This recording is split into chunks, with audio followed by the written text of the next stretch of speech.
বাংলাদেশের বর্তমানে সবচেয়ে আকর্ষণীয় জনপ্রিয় নেতার নাম হচ্ছে তারেক রহমান, ঠিক না?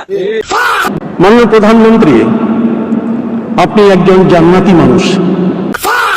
আজকে আমি এই মহা কওমি সমুদ্রে আমি ঘোষণা করতে চাই, আপনি কওমি জননী, আজ থেকে আপনাকে এই খারাপ করে বলতে পারি, আমার এই বাংলাদেশের আওয়ামী লীগ ইসলাম বিরোধী নয়।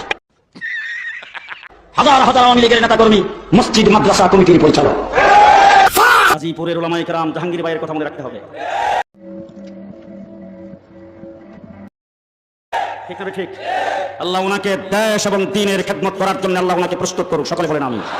আমরা চাওয়ালের কাছে আগামী দিন এই দেশে ইসলাম প্রতিষ্ঠার জন্য জাহাঙ্গীর সাহেব একটি মুজাহিদের ভূমিকা পালন করবেন। কে কে রাজি আছেন হাত তুলে দেখান।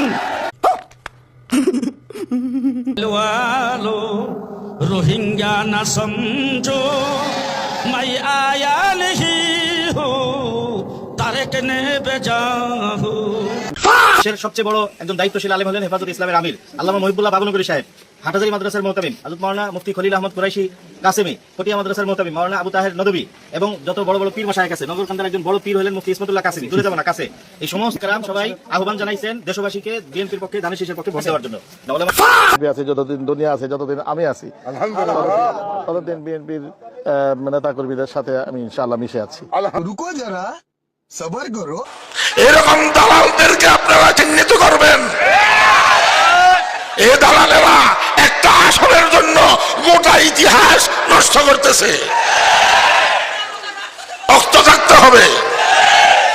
আমি কারো সমালোচনা করব না, কিন্তু আমার কথাটা যদি অযৌক্তিক হয় আপনারা বলতে পারেন, পিঠে যেরকম মাও তো সেরকম হতে হবে।